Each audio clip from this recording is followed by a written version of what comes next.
là. Raz a dit Léo égale TERF. Comment ça? Désolé, mais les meufs qui ont le plus cancel, c'est des TERF. Parce que c'est eux les fautifs de tout ce qui se passe. Possible. Après, moi, j'ai fait une critique construite, wesh. Merci beaucoup, Shooting Star, pour les beats. Merci à toi. C'est aussi pour ça que les hétéros doivent disparaître de la surface de la Terre, parce que c'est eux les fautifs de tout ce qui se passe. C'est rigolo quand même. Merci Romulus pour les beats, merci beaucoup. Le genre existe aujourd'hui dans la société humaine, qu'on le veuille ou non. La question c'est, nous, qu'est-ce qu'on fait de cet outil?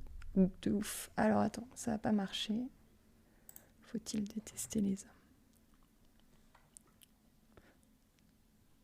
Vous abonner. Hop. C'est Psyodélique qui parle des hétéros, c'est pas moi.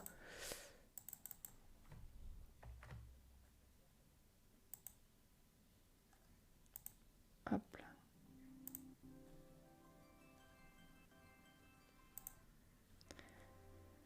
Qui c'est qui lance le truc? Hop. Quand tu es trans... oui, je l'ai vu ton message, Soleil Mornogana. Effectivement, je pense que la transidentité m'aide à comprendre beaucoup mieux les vidéos que je ne les comprenais à l'époque. Hein. Bien sûr, parce que je comprenais de moi-même, je comprenais beaucoup de choses à l'envers avant mon coming out. Non, mais j'ai jamais été le plus vénère parce que... Mais j'étais quand même... Enfin, on vous a présenté à moi comme des adversaires politiques, hein. On vous a présenté à moi comme des mascus, donc il faut aussi savoir pourquoi est-ce que j'avais un a priori assez vénère, enfin assez critique sur votre contenu. C'est comme ça, enfin on m'a dit Dany et Raz c'est des mascus, laisse tomber, faut pas leur parler, ils ont des bails au cul, il s'est passé ça, donc forcément en vous pensant adversaire politique, j'ai été critique quoi. Celles qui ont le plus tapé sur eux, c'est les plus terfisantes. Ouais, bah, je me sens bête. Après, je comprends pas comment on peut les représenter comme mascus. Bah, parce qu'ils ont un discours qui s'adresse à des hommes, déjà, pour les aider à se sentir mieux. Donc déjà, ça, partout, plein de féministes, c'est en mode...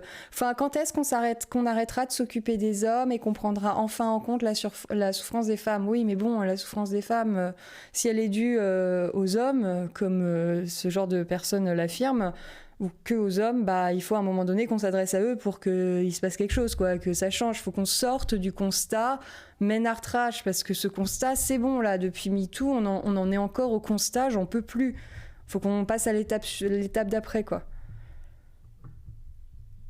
Voilà, quand les gens ils disent ça, t'es méfiant. Voilà, bah oui. Mais maintenant, plus maintenant, hein, Raz. Maintenant, si quelqu'un me dit, ouais, fais attention, cette personne a des bails au cul, ouais, bah on en reparlera quand... On en reparlera, mais je serai plus comme ça, quoi. Les gens, vous avez vu les streams, vous vous rendez pas compte que de l'extérieur, on fait plier. Oui, parce qu'en plus, vos streams, c'est vrai qu'il faut en regarder 1 ou 2 ou 3 avant de se dire, ah ok, j'ai capté leur humour, en fait. Il y a ça aussi, c'est que il faut s'en taper quelques-uns de streams. Et n'hésitez pas à lancer le train de la hype, hein, je veux dire, il n'y a pas de souci, hein. On peut le lancer, hein, ce train, il n'est pas si loin. Hein. Ménardrage. La règle des 3 streams. Ah, il y a une règle des 3 streams, ok. Oui, c'est la règle qu'il faut regarder 3 streams avant de comprendre. Ah, d'accord, ok. Mais en vrai, moi, c'est vraiment au bout de 3 streams que j'ai pigé, quoi. Au bout d'un moment, je me suis dit, il faut quand même que j'aille voir. Et franchement, le premier, j'étais en mode... Je capte pas. Enfin, tu vois, le premier, j'arrive pas à comprendre. Je comprenais vraiment pas. Sam, 3 streams aussi pour comprendre. Ouais, voilà, c'est ça. Tout le monde. Il a fallu 3 streams à tout le monde. Le stream, à part votre humour, il faut se mettre dedans. Je voyais pas le côté masculin. Après, c'est le côté rentre-dedans sur venant de mecs. Être un petit peu rentre-dedans, taquin sur Twitter, tu peux être très rapidement mis dans la catégorie mascu, en fait, en faisant ça. Je vais ouvrir un ras, j'arrive. Pas de souci. Moi, juste un, mais mon mec m'avait briefé. Ah, du coup, c'était plus facile, ok. Perso, j'ai accroché au bout de 8-6 minutes, mais c'était un stream spécial. C'était lequel ? Qui c'est qui m'offre un sub pour lancer le train ? Allez, vous avez 20 secondes pour lancer le train, là. Allez, les gens. 20 secondes, hein. Ras qui gratte. Oui, toi, Krone, t'as le droit d'être masculin, y a pas de souci. C'est pour ça que je suis allée te parler la première fois, c'est parce que ta description, c'était meuf mascu, et j'étais en mode trop interloquée. C'est aussi pour ça que les hétéros peut être doivent une meuf disparaître de la mascu, mais surface de la qu'est-ce que ça Terre veut parce dire que c'est eux les fautifs de tout ce qui se passe.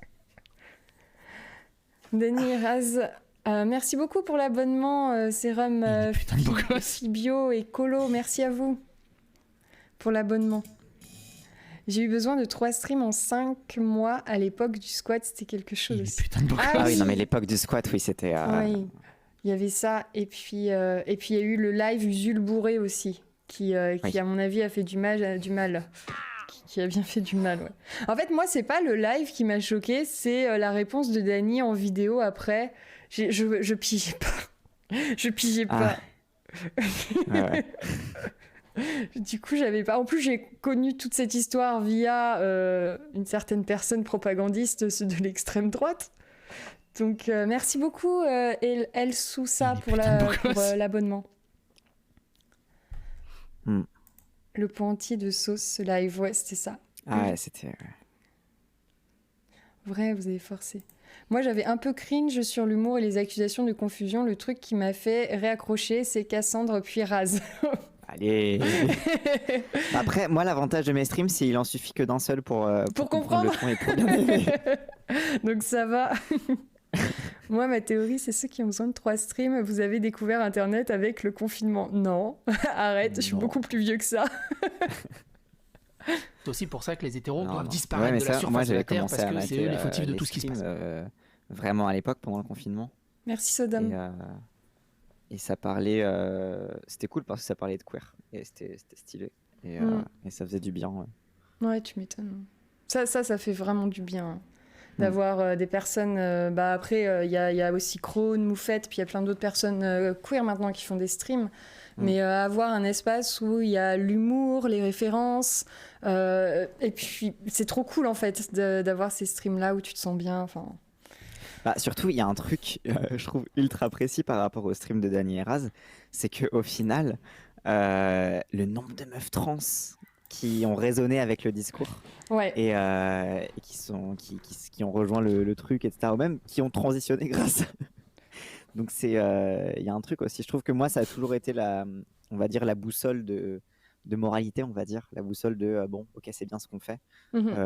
C'était le nombre de personnes trans qui soit rejoignaient, soit qui transitionnaient grâce au truc. J'avoue, ça c'est une bonne boussole. Si t'as aidé à casser des œufs, c'est qu'en principe tu fais quelque chose de bien. Vous êtes pas homophobe, pourquoi? J'arrive pas à savoir quand vous faites de l'humour, quand vous me dites des trucs comme ça. Les queers et les antiracistes, les seuls qui nous aiment. Ouais, j'ai appris à vous apprécier vraiment peu de temps avant mon coming out, donc c'est qu'il y a une grosse part de vérité. C'est pas faux. Voilà. Ouais. Bon, allez, on se lance le dernier ? Go. Rien ne vous empêche de poursuivre le train de la hype pendant qu'on regarde la suite. Ouais. Oui, vous avez le droit à continuer de donner de l'argent. Voilà, donner de l'argent.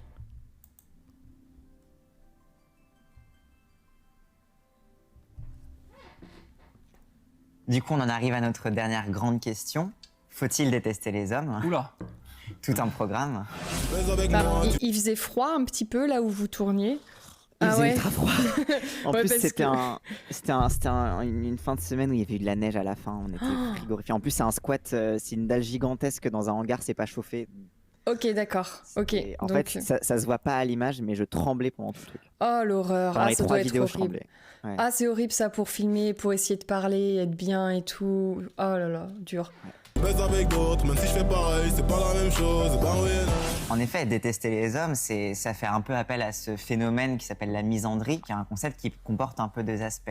Il y a un aspect un peu humoristique de retourner un petit peu le rapport de force, c'est-à-dire une fois qu'on a théorisé la domination masculine, l'exploitation économique, sexuelle, etc. des femmes, il y a un mouvement qui vient un peu contester ça et un peu faire un pied de nez à tout ça en disant bah, « vous nous détestez, très bien, nous aussi, on est misandre ». Mais j'ai l'impression que dernièrement, ça a commencé à avoir une plus grande théorisation, ou du moins un discours qui visait plus à vraiment critiquer la masculinité en soi et du coup s'interroger de quelle doit être la place des hommes dans le féminisme. Oui, parce que ce qui est drôle avec la misandrie, c'est l'idée aussi de retourner la misogynie et dire eh ben, nous aussi, on peut le faire, est-ce qu'on a vraiment besoin de vous ? Mais au-delà de ça, est-ce que ça entretient pas une fâcheuse tendance qu'on a, nous, en Europe, hein, notamment, qu'est le dualisme? C'est vrai que c'est pas mal de débats, et notamment qui émergent notamment des États-Unis, parce que les États-Unis ont une culture même philosophique très juridique. Et ça va... Pareil, ça commence mal, je trouve. Autant, vraiment, la deuxième vidéo, autant on a bien cadré le truc, autant là on dit faut-il détester les hommes? Ah oui, ref à la misandrie. Du coup, vite fait, on parle de la misandrie, et puis après, on part dans totalement autre chose. Et genre, c'est mal amené, ça aussi. C'est mal amené, ouais. Puis ref à la... Ouais, comment est-ce que tu aurais aimé développer le propos sur la misandrie? Bah, en vrai, j'aurais plutôt aimé le développer en fin de vidéo. C'est ça le problème. C'est que, en fait, je pense qu'on n'aurait pas dû commencer par la misandrie. Parce que, au final, en tout cas, si on veut critiquer l'aspect binaire et un peu réflexe de la misandrie, je pense qu'il fallait d'abord passer par le côté, le dualisme, le binarisme, l'essentialisation, etc. pour revenir après sur, du coup, la misandrie. C'est cool parce qu'il y a un aspect un peu de revendication, de refaire un pied de nez à la misogynie, etc. Mais quand c'est pris trop premier degré, ça tombe justement dans les travers d'essentialisme et de dualisme qui auraient été décrits avant dans la vidéo, quoi. Je vois. On va voir où ça nous mène. On va voir. Dualisme. C'est vrai que c'est pas mal de débats, et notamment qui émergent notamment des États-Unis, parce que les États-Unis ont une culture même philosophique très juridique. Et ça va généralement pas laisser trop de place à une certaine nuance. L'importance du droit, c'est de qualifier et donc d'attribuer à un moment un tort et une réparation. Et c'est là en fait qu'on va avoir une différence avec la façon dont en France on fonctionne, où le débat public est davantage centré sur les idées, sur les représentations et sur les symboles. Aux États-Unis, il y avait littéralement des sodomy laws, des lois sur la sodomie, où c'était l'acte en soi qui était interdit. Même imagine la sodomie dans un couple hétérosexuel, c'était interdit par la loi, entre guillemets. Enfin, c'était l'acte en soi. Alors qu'en France, la condamnation de l'homosexualité, ça a été en modifiant la différence d'âge permise entre deux hommes homosexuels, ou alors en qualifiant, en 61-62, je crois, de fléau social l'homosexualité. Il faudra attendre 1982 pour que les lois discriminantes envers les homosexuels soient abolies, et 1983 pour que l'État ne considère plus l'homosexualité comme une maladie mentale. Donc, Alors là, j'arrive pas à comprendre effectivement comment on est passé de la misandrie aux lois sur les personnes homosexuelles, en fait. Il y a pas en fait, encore une fois, c'est tout ce que je te dis, c'est qu'en fait, au final, la misandrie, c'était un peu sur la conclusion de, une fois que tu as établi tout l'essentialisme, etc., du coup, là, tu peux critiquer la misandrie. Mais là, en fait, de base, c'était ultra flou parce que c'était vraiment la vidéo dans laquelle on voulait tout aborder sur le côté queer. Ok. Et le problème, c'est que si tu commences par dire on va parler du queer, du coup, genre, tu perds un peu les gens. Et du coup, on est en mode comment on raccroche ça à un truc, alors détester les hommes, du coup, la misandrie et tout. Okay. Mais là, le but, c'est de partir dans un truc en fait, déjà de poser les jalons d'un truc qui est. Qui est même pas forcément vrai. En fait, c'est ça qui me frustre un peu dans la distinction qu'on a fait entre la France, par exemple, et les États-Unis, c'est que souvent, c'est une distinction un peu fallacieuse et pas forcément vraie. Dans le sens où, même si la criminalisation de l'homosexualité s'est faite différemment, l'homosexualité a quand même été criminalisée, tu vois. Donc il y a des bails comme ça de oui et non. Et même si, ok, c'est très juridique aux États-Unis, en France aussi, tu as eu des grands procès qui ont changé la loi. Donc oui et non, tu vois. Ouais. Donc c'était un peu simpliste en tout cas. Donc un démarrage un peu nul, on va dire. Ouais, un démarrage un peu comme un cheveu sur la soupe. Ouais, voilà, bof critique. Plus une condamnation morale et sociale de l'homosexualité en France qu'aux États-Unis, où c'est vraiment l'acte en soi. Et c'est là qu'on comprend du coup un rapport au puritanisme qui s'ancre davantage dans les corps et dans les comportements aux États-Unis plutôt qu'en France. Et c'est pour ça que quand on regarde les féministes états-uniennes, on a par exemple Catherine McKinnon, qui elle donc est juriste de formation, qui s'est beaucoup battue pour la reconnaissance pénale du viol, mais qui aussi dans ses écrits montre une énorme hostilité à la prostitution, à la pornographie. Et ça va même dans les définitions qu'elle emploie. C'est-à-dire que la définition qu'elle emploiera de la pornographie sera différente d'une définition qu'on imagine de un film pornographique vise à l'excitation sexuelle. Et elle dira un film pornographique, c'est un film qui montre l'exploitation, le viol, la torture d'une femme ou d'un homme à la place d'une femme, mais qui représentera toujours la femme, ou d'un transsexuel à la place d'une femme, etc. Où en fait, la définition elle-même devient un objet politique en soi. Et nous, actuellement, dans le débat public, on a un peu les deux visions, puisqu'on a à la fois, bien sûr, la vision des États-Unis qui nous vient, qui est importée et qui est modifiée, altérée et qu'on étudie, donc toute la vision des gender studies, et qui se confronte aussi à notre propre tradition féministe philosophique à nous, qui part bien sûr de Beauvoir. D'ailleurs, c'est l'existentialisme jusqu'à Didier Ribon sur la question gay. Et donc, en fait, on se retrouve, nous, dans un débat où à la fois il y a nos mœurs et notre manière de voir les choses, qui n'est pas toujours d'ailleurs extrêmement positive ou féministe friendly, et de l'autre côté, aussi une vision un peu des États-Unis que tout le monde a tendance à critiquer.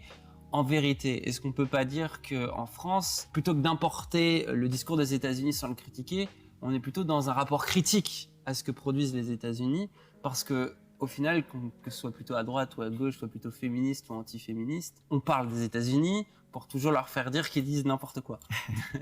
C'est comme ça qu'on peut avoir une critique plutôt existentialiste de notions qui viennent des États-Unis, comme par exemple le coming out. Comme l'idée de déclarer une bonne fois pour toutes son orientation sexuelle, etc. Et bien, Foucault, par exemple, était très critique par rapport à ça. Il disait qu'il s'agit d'une injonction à la déclaration, d'une injonction à se déclarer, et qu'en réalité, plus qu'un coming out qu'on fait une fois, il y a toute une subtilité des placards dans lesquels on peut être, des façons de masquer ou de révéler ou de signifier et de ne pas signifier, qui sont beaucoup plus complexes qu'une simple sortie définitive du placard. Donc ces critiques-là françaises, elles existent. D'ailleurs, elles existent aussi dans le champ états-unien. Je pense notamment à Judith Butler, qui est assez critique de la façon dont on peut faire des insultes des terrains juridiques. C'est-à-dire comment est-ce qu'on peut pénaliser une insulte homophobe. Et Butler va dire, en fait, en mettant une insulte dans le droit et en pénalisant un mot, en fait, on maintient sa signification et donc on maintient son pouvoir de nuire et donc son pouvoir homophobe. Donc ça, même aux États-Unis, en fait, on va s'inspirer en fait de cette critique française. Bon alors, j'ai pas compris comment on en est arrivé là, mais je suis d'accord. Alors, en gros, c'était sur toutes les façons dont... En gros, c'est la tension entre... On est encore sur États-Unis, France, là. On est encore C'est ça, et en gros, c'est encore sur la tension sur l'essentialisation et le regard critique par rapport à l'essentialisation, qui est sur tout un truc de... du coup, là, je fais un détour par... Oh là là, putain, en plus, c'était un bordel C'était un bordel à préparer cette vidéo. Je me rappelle maintenant. On voulait mettre toutes nos takes qu'on n'avait pas pu mettre ailleurs, et puis du coup, on a tout mélangé. Mais du coup, en fait, il y a quelque chose qui vient, on va dire, beaucoup... J'ai pas envie de dire qui vient de la pensée américaine, mais qui est en vrai assez présent dans la pensée états-unienne, mais... bref, c'est compliqué. Qui est sur le fait de... comme tu ne peux pas qualifier pénalement et juridiquement quelque chose si tu ne l'as pas ancré dans la loi, du coup, il faut faire passer par une bataille juridique. Et en fait, à l'inverse, il y a une Butler qui va dire ouais, mais en fait, si tu l'ancres dans la loi, ça veut dire que si tu dis que PD c'est une insulte homophobe, même si PD perd sa valeur homophobe et qu'il y a un retournement du stigmate, le mot en tant que tel gardera sa signification. Et du coup, on pourra jamais faire changer la signification du mot. Et en fait, qu'il y a ce truc-là de... en fait, ce à quoi j'essaye d'amener, et enfin, on essaye d'amener avec Dany, c'est la façon de figer les comportements, figer les représentations qu'on a des personnes, des genres, des comportements, etc., qui amènent toujours, en fait, à du conservatisme et à de l'essentialisme. Et c'est pour ça, en fait, que le lien très lointain est fait avec Faut-il détester les hommes, avec la misandrie, c'est pour amener sur... comment toute la vision qu'on a de la masculinité, etc., amène aussi à figer l'identité masculine et à l'essentialiser et à l'empêcher empêcher ces évolutions possibles. Ouais, c'est ça. Ok. Mais oui, c'est un peu mal amené. Ouais. C'est pas grave, c'est cool que tu sois là pour nous expliquer. Je suis content. Pour aussi porter une critique à cet esprit un peu plus traditionnellement juridique qu'il y a là-bas. Ouais, et ça empêche aussi la fluidité. Et c'est ça aussi qu'on essaye de dire aujourd'hui, c'est qu'à vouloir limiter le masculin à son angle violent, au fait que c'est quelque chose de négatif dont il faudrait se débarrasser, parce que comme ça, on se débarrasse de tous les problèmes du genre, de tous les problèmes des relations sociales, etc. C'est que, ça empêche de penser réellement aussi Parfois, il y a aussi des problématiques qui sont de l'ordre de l'hétéronormativité, comme on l'a dit dans le 2e épisode, mais ça empêche aussi de penser une plus grande fluidité de genre et de penser que 1, les hommes peuvent évoluer, que 2, les hommes peuvent devenir des femmes si elles le souhaitent, et que 3, aussi, de penser aux femmes qui veulent devenir des hommes. Parce qu'il est là le constat un petit peu amer aussi dans tout ça, c'est comment on fait aujourd'hui dans la transmasculinité pour se penser sans se penser en se disant « Ah, est-ce que je ne trahis pas mon sexe ?» Ça m'intéresse. D'ailleurs, ce qui est assez précis, c'est que même sociologiquement, beaucoup d'hommes trans se sont construits dans le féminisme. Et moi, c'est quelque chose que j'ai pas mal observé autour de moi, qui a cette culpabilité-là de passer de l'autre côté de la barrière, entre guillemets, qui peut être un frein à la transition. On s'interdit d'être soi parce qu'on n'arrive pas à se penser dans le masculin autrement que dans un rapport de domination et de violence. C'est beaucoup de débats qui ont lieu dans les milieux féministes, dans les milieux trans, de est-ce que les hommes trans sont des hommes comme les autres? Alors, dire que ce ne sont pas des hommes comme les autres, ce serait un peu transphobe parce que c'est dire que, au fond, ce sont un peu des femmes, au fond, ils sont un peu doux, ce ne sont pas vraiment des hommes. Il y a un peu cet aspect de si ce ne sont pas des hommes violents, ce ne sont pas vraiment des hommes, ce qui est assez précis. Ou alors, les hommes trans, de par leur transition, rentrent nécessairement dans la case de l'oppresseur, changent radicalement, alors que non, les transitions montrent au contraire une grande permanence en fait et une stabilité dans la façon d'être.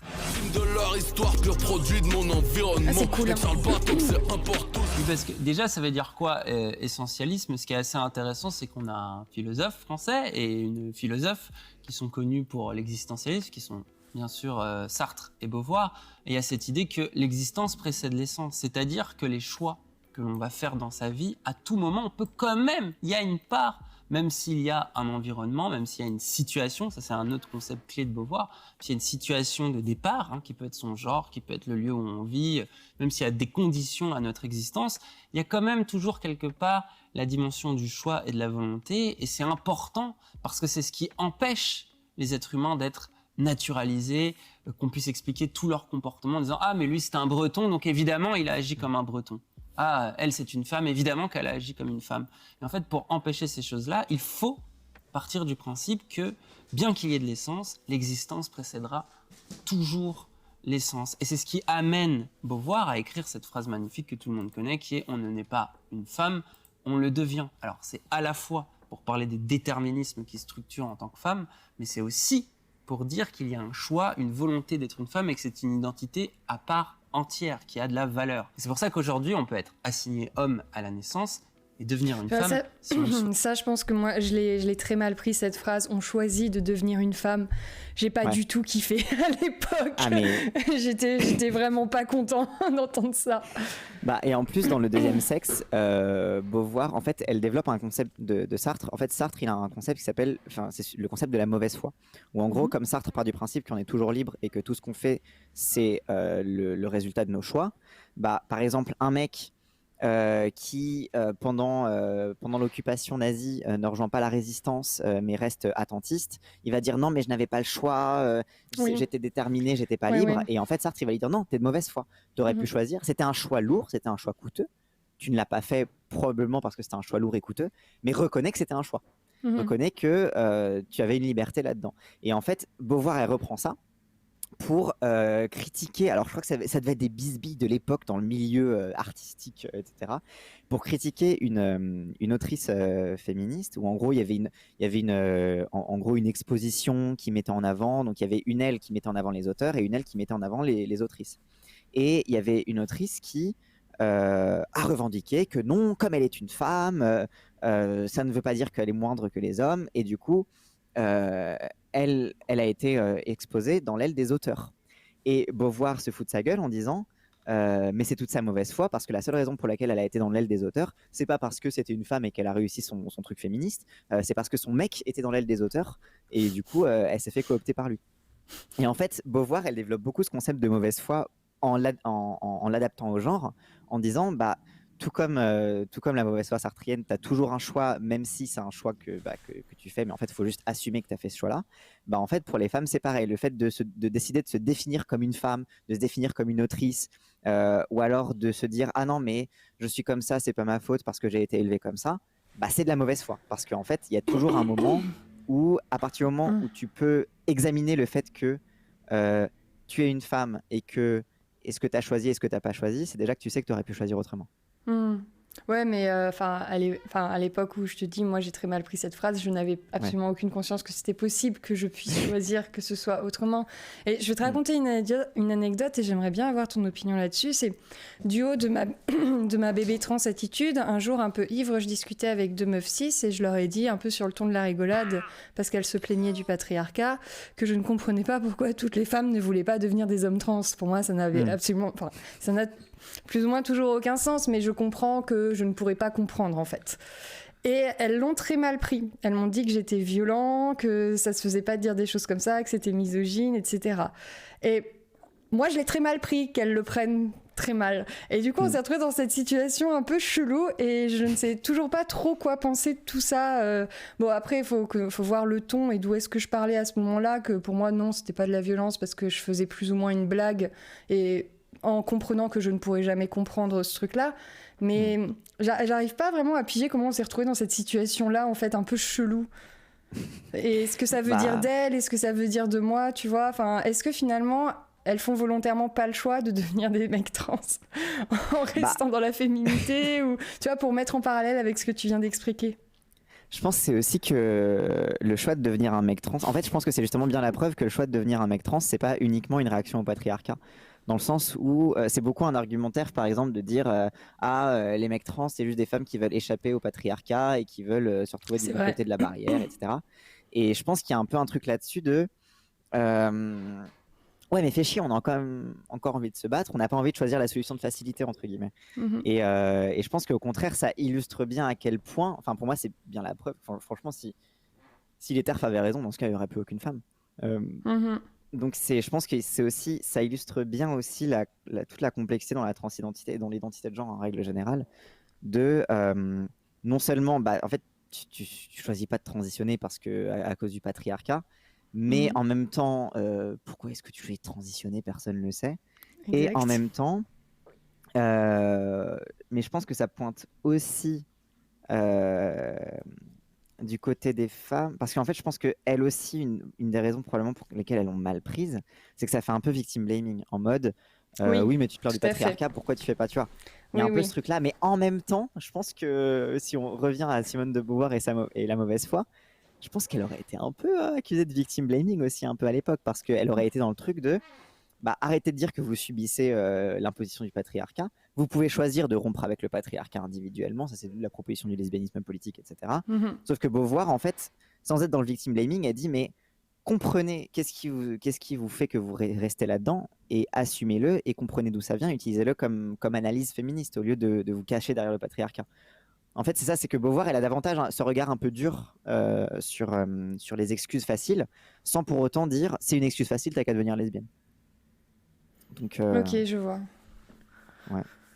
Ouais, donc grosse mécompréhension de personnes qui savent pas très bien de quoi elles parlent, quoi. Vis-à-vis de ma situation, mais ok, ouais, c'est intéressant. C'est intéressant, écoute, en tout cas. Ouais, on va écouter la suite, du coup, pour mieux comprendre. Dire qu'il y a un choix, une volonté d'être une femme et que c'est une identité à part entière, qui a de la valeur. C'est pour ça qu'aujourd'hui, on peut être assigné homme à la naissance et devenir une femme si on le souhaite. En effet, ces réflexions-là, elles ont beaucoup nourri donc, la théorie queer, et notamment, je pense à Judith Butler, en partant de cette tradition française, a mis en évidence que le genre était affaire non pas de ce avec quoi tu nais, mais plutôt d'une performance, c'est-à-dire de comment tu te comportes dans la société, quel rôle tu t'attribues, mais aussi quel rôle tu peux choisir. Et que la notion de performance, même si elle est critiquée, elle est très importante parce qu'elle rappelle que ce ne sont pas des destins biologiques immuables. Et par rapport au fatalisme des discours masculinistes dont on parlait dans les épisodes précédents, c'est important de se dire qu'on peut devenir ce que l'on est, c'est-à-dire naître homme et vouloir rester un homme aussi, mais décider que cette normativité, ce fatalisme, cet enfermement dans son corps et dans une obligation de domination ne nous caractérise pas et n'est pas ce que l'on va devenir, et qu'on va devenir autre chose. Oui, parce que l'idée finale, c'est d'avoir du choix. Si on veut être un homme viril avec des gros muscles, mais avoir des cheveux longs et pouvoir se maquiller, il faut que toutes ces choses-là soient possibles. Et pour rendre ça possible, il faut pouvoir le performer, le rendre visible dans l'espace public et combattre le fait que ce soit un malaise, que les gens s'inquiètent quand ils voient ces choses-là. Il faut le normaliser. Et il y a ce paradoxe assez étrange avec le queer aussi, qui est une volonté de banaliser des identités marginales. Et ce qui est intéressant, c'est quand on regarde la sociologie, toute la sociologie de la normativité et des normes, tu vois, généralement, il y a un bloc de la norme, il y a quelqu'un qui est en dehors, qui est marginal, et qui va par effet d'attraction venir déplacer la norme, venir en fait altérer jusqu'à l'inclure en fait. Et du coup, ça deviendrait une nouvelle norme avec ses propres contestations. Ce qui est intéressant, ce n'est pas que cheveux roses soient inclus dans la norme, mais plutôt que l'inclusion de cheveux roses dans la norme crée une dynamique de changement. Une autrice justement trans qui travaille beaucoup sur les masculinités, qui s'appelle Raewyn Connell, qui a mis en avant l'idée que la masculinité n'est Ouais, je sais pas si c'est très clair ce que. Moi j'ai trouvé ça super clair. C'est c'est la fenêtre d'Overton de la norme en fait. Oui, c'est ça, c'est exactement ça. Donc ouais, c'est très clair. On fait décaler la norme et tout. Non, en plus c'est bien expliqué. Merci Orochi Mariol pour l'abonnement. Parce que je sais que quand je commence à expliquer des trucs en faisant des gestes avec les mains et en faisant des schémas dans l'air, c'est que j'ai peur que les gens comprennent pas. Du coup, je suis en mode mince, est-ce que du coup c'est passé? Non, t'inquiète, c'est cool. Viendrait une nouvelle norme avec ses propres contestations. Ce qui est intéressant, ce n'est pas que cheveux roses soient inclus dans la norme, mais plutôt que l'inclusion de cheveux roses dans la norme crée une dynamique de changement. Une autrice justement trans qui travaille beaucoup sur les masculinités, qui s'appelle Raewyn Connell, qui a mis en avant l'idée que la masculinité n'est pas une identité figée, mais une espèce de bloc dans lequel il peut y avoir des rapports de force, dans lequel il y a des masculinités gays, des masculinités trans, des masculinités hétéros mais plus efféminées, des masculinités hyper viriles, et qu'en fait, toute cette pluralité est à comprendre dans des rapports de force plus généraux, mais est à comprendre surtout comme une diversité. Et qu'à partir du moment où on pense comme ça, on peut aussi penser les féminités comme aussi un bloc pluriel et toute la diversité des choses qu'il peut y avoir entre eux. Et pour moi, c'est déjà un bon début pour réinterroger tous les réflexes de pensée qu'on a à vouloir réessentialiser les catégories pour les simplifier presque. Ouais, ça tient même les discours les plus radicaux sur la transidentité dans le féminisme. On peut penser bien sûr au TERF. Ça me permet de revenir en arrière. Un bloc pluriel et toute la diversité des choses qu'il peut y avoir entre eux. Et pour moi, c'est déjà un bon début pour réinterroger tous les réflexes de pensée qu'on a à vouloir réessentialiser les catégories pour les simplifier presque. Ouais, Donc là, quand tu parles de réessentialiser les catégories pour les simplifier, on est sur le « faut-il détester les hommes ?» C'est ça, voilà, là on revient sur la question de la misandrie. Voilà, est-ce que vraiment Ménard trash finalement? Est-ce qu'on va essentialiser tous les hommes dans cette position du bourreau qui du coup essentialise les femmes dans la situation de victime? C'est ça. Et le problème, c'est que, en effet, quand tu lis Raewyn Connell et que tu te rends compte que il n'y a pas une masculinité, mais des masculinités et qu'elles-mêmes sont dominées entre elles, du coup, c'est plus trop possible de dire Ménard Trash. Ouais. Même si Ménard Trash est un bon slogan. Mais oui.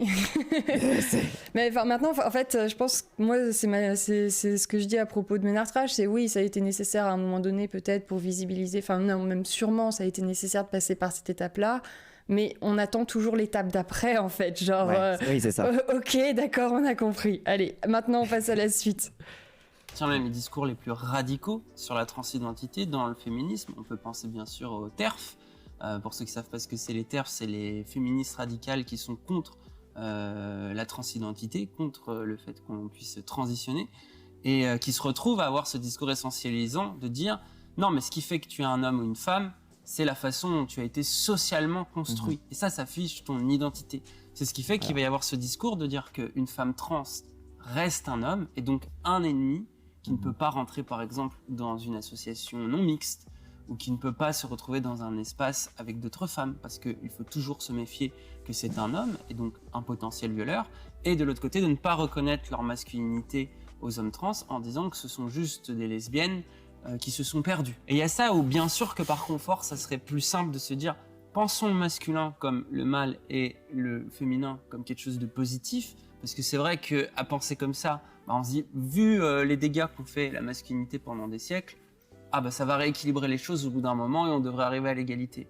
Le souci, c'est que la question qui se pose aujourd'hui n'est pas qu'une question de la place des femmes et la place des hommes, c'est aussi la question de la place de la fluidité de genre.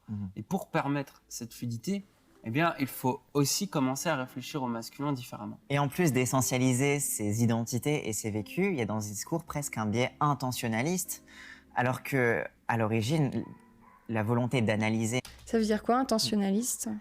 C'est en gros quand tu prêtes une intention à quelque chose qui n'en a pas. Ok. Différemment. Et en plus d'essentialiser ses identités et ses vécus, il y a dans ce discours presque un biais intentionnaliste, alors que, à l'origine, la volonté d'analyser, même sociologiquement, les rapports de genre, c'était justement de sortir de la nature, sortir de cette illusion d'immuable et rentrer dans quelque chose de plus fluide et de plus nuancé. Et les TERF sont l'illustration la plus violente de ce phénomène, puisque en considérant du coup les hommes trans comme des traîtres à leur classe de sexe puisqu'ils sont passés chez l'ennemi, les femmes trans comme toujours suspectes puis à cause de comment elles sont nées, à cause de comment elles ont été assignées à la naissance. Finalement, ce qu'elles révèlent peut-être en miroir, c'est cette peur du masculin, qu'elle soit dans l'assignation et dans le destin biologique ou dans le comportement et le vécu social. Et peut-être que là-dedans, les personnes trans sont le miroir qui révèle aux hommes leur féminité et aux femmes leur virilité. Ouais, parce qu'en revient... Et ça, l'extrait que j'ai montré là, c'est un épisode de The L Word où il y a un des personnages qui devient un mec trans et c'est ultra transphobe. Genre, c'est vraiment en mode il devient violent, il devient jaloux. Bref. Et ça, pour moi, c'était vraiment tout le truc de un peu le féminisme lesbien à la The L Word. C'était beaucoup un féminisme anti-butch et anti-masculinité presque, où il y avait un peu ce truc-là de maintenant la bonne lesbienne, ça reste une lesbienne un peu femme et un peu bourgeoise et le reste on n'en parle pas quoi.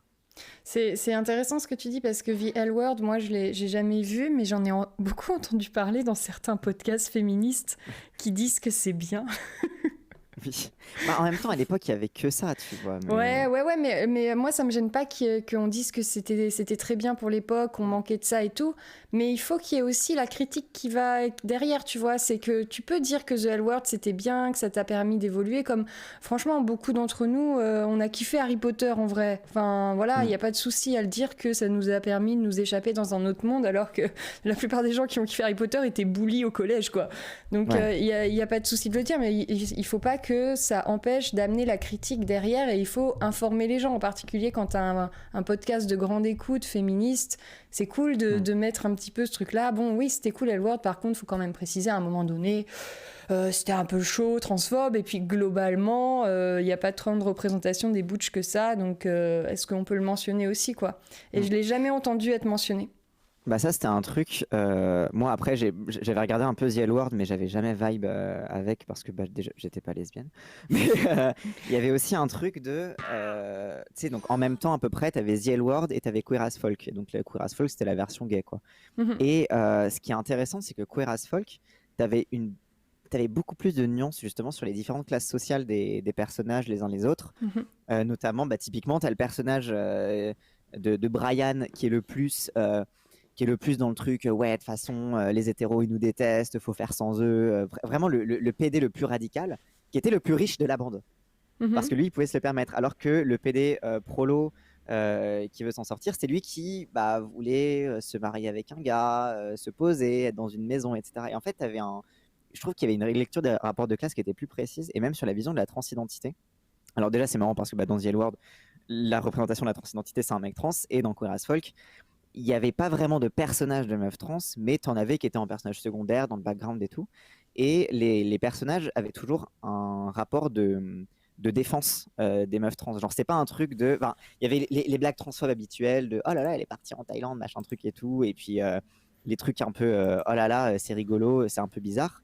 Mais, genre, tu sais, quand t'as un personnage qui vient agresser ou qui vient attaquer, genre il y a toujours un réflexe de défense et genre les personnages ils sont toujours en mode non mais c'est la mif en fait, tu touches pas.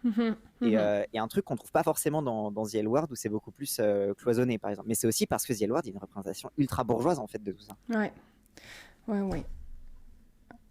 Et le vécu social. Et peut-être que là-dedans les personnes trans sont le miroir qui révèle aux hommes leur féminité et aux femmes leur virilité. Ouais, parce qu'on revient encore sur beau. ça, mais en fait, ça empêche au final aux hommes et aux femmes de penser leur masculinité et les empêcher de le penser. Je vois pas comment à la fin ça peut pas déboucher sur. Là, en fait, je pense qu'effectivement le format fait qu'on comprend pas forcément, mais là quand Dany il dit ça empêche de penser les hommes, en fait, ça c'est l'essentialisation. Oui, c'est ça. Voilà, oui. Exactement. Mais je pense que effectivement, si tu te mets pas en mode, ok, allez, je me pose, je vais comprendre, je réfléchis à chaque phrase et tout, il y a moyen que tu captes pas bien, quoi, Oui. le message. De ouf. Mais maintenant qu'on est là et qu'on en discute en même temps, en fait, ça fait complètement sens et puis je suis plutôt d'accord avec tout. Hop. Un problème sur un non-dit, sur du tabou, sur du sexisme.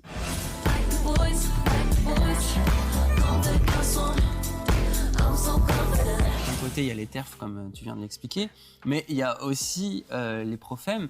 Et je trouve qu'il y a une sorte de fausse conscience aussi chez les profèmes, de dire « Ah, les hommes qui sont virils, toxiques, pas moi, bien sûr, pas moi.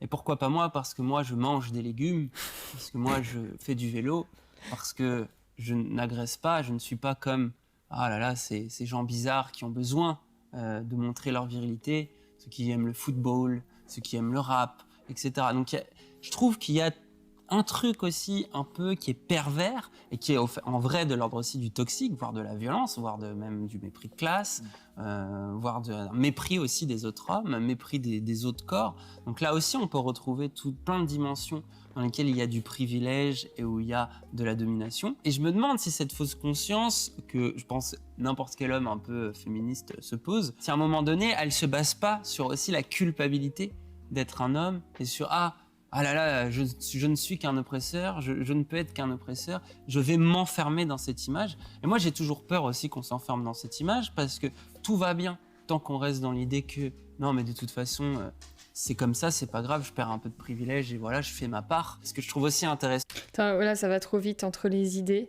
Ouais, ça va trop vite. Ouais, je vais remettre un peu en arrière. Privilège et où il y a Ouais, justement. le rap, etc. Donc je trouve qu'il y a un truc aussi un peu qui est pervers et qui est en vrai de l'ordre aussi du toxique, voire de la violence, voire même du mépris de classe, voire un mépris aussi des autres hommes, un mépris des autres corps. Donc là aussi, on peut retrouver plein de dimensions dans lesquelles il y a du privilège et où il y a de la domination. Et je me demande si cette fausse conscience que je pense n'importe quel homme un peu féministe se pose, si à un moment donné, elle se base pas sur aussi la culpabilité d'être un homme et sur ah là là, je ne suis qu'un oppresseur, je ne peux être qu'un oppresseur, je vais m'enfermer dans cette image. Et moi, j'ai toujours peur aussi qu'on s'enferme dans cette image parce que tout va bien tant qu'on reste dans l'idée que non, mais de toute façon, c'est comme ça, c'est pas grave, je perds un peu de privilège et voilà, je fais ma part. Ce que je trouve aussi intéressant, par exemple, dans le terme de pro-féminisme. Ouais, je veux bien que tu reformules un petit peu. Ouais, c'est ultra confus. En gros, c'est le truc de... Il y a toujours un peu une distinction sociale chez les profèmes vis-à-vis des autres mecs. Et la thèse, en gros, qui est développée par Dany, c'est l'idée que ça part toujours d'une culpabilité d'être un homme. Genre, t'es exposé au discours féministe, et du coup, au lieu de percevoir le discours comme un aspect structurel, tu l'intériorises et tu le portes à chaque truc intérieur et t'en fais une espèce de micro-truc. Et en fait, le truc de... En fait, les profèmes sortent pas forcément de la masculinité toxique parce qu'ils sont dans un aspect de la masculinité toxique qui est celle de la surculpabilisation. Et voilà, donc forcément, et en gros, ils postulent que ça peut créer aussi des effets pervers de mépris des autres, de mépris de soi et juste d'incompréhension aussi et d'essentialisme, etc. Enfin, voilà. Oui, et puis de tentatives de distinction aussi pour prouver à tout prix que tu ne fais pas partie des oppresseurs. C'est ça. Ouais, c'est ça. Ok. Mais ça, finalement, est-ce qu'on le retrouve dans toutes les oppressions, ça? Ah oui, bien Blancs, sûr. Ouais. T'as toujours les profèmes de chaque oppression, quoi. T'as toujours les... Ouais, bien sûr. Bien sûr. Ouais. Tout va bien tant qu'on reste dans l'idée que non, mais de toute façon, c'est comme ça, c'est pas grave, je perds un peu de privilège et voilà, je fais ma part. Ce que je trouve aussi intéressant, par exemple, dans le terme de pro-féministe, c'est qu'à la base, le terme de pro-féministe a été utilisé aussi pour dire attention, les hommes, vous pouvez pas vous dire féministe. Donc, on invente un nouveau terme qui est pro-féministe. Et du coup, le terme pro-féministe est aujourd'hui utilisé, notamment par des féministes, pour critiquer les mecs profèmes qui sont en mode oui bon ils font les profèmes, ils font genre qu'ils sont féministes mais ils le sont pas tant que ça. Certains d'ailleurs s'en servent pour nous infiltrer, etc. Il existe une technique pour séduire les femmes, encore plus efficace que de l'argent, une belle voiture ou un bel appartement. Et ça s'appelle le féminisme. Donc là aussi c'est légitime, mais du coup on en arrive au point où maintenant il y en a qui se disent du coup vu qu'on peut pas dire masculiniste ni pro-féministe, on va dire hoministe. Mais hoministe, ça fait rire tout le monde. Parce que tout le monde est en mode, non, mais du coup, c'est les mecs qui se disent hoministes, ils veulent être plus blancs que les profèmes qui veulent déjà être blancs. Il y a un truc aussi qui tient de la dimension du ridicule, mais qui montre qu'au final, le thème du masculin est un thème tabou dans la réflexion autour du genre et qu'il est urgent d'y remédier. Et on revient aussi à ce problème d'individualisation dont on a déjà parlé dans l'épisode 1. Au final, même un certain nombre d'hommes vont commencer à intérioriser les structures et se dire « Ah, donc moi je suis détestable aussi, je déteste être un homme, j'ai honte d'être un homme presque ». Donc il va y avoir tous ces schémas-là de détestation qui vont aussi s'inscrire. Et pour moi, quelque part, c'est aussi quelque chose qui tient de la masculinité toxique, cette volonté de culpabiliser et de se détester soi et de trouver des prétextes dans sa nature profonde de se détester. On peut trouver cet exemple dans certains auteurs qui se disent pro-féministes, qu'ils soient états-uniens ou québécois, de se réfléchir. Je pense notamment à un ouvrage écrit par John Stoltenberg, Refusing to be a man, refuser d'être un homme. Comment en fait des auteurs qui, en intériorisant du coup le féminisme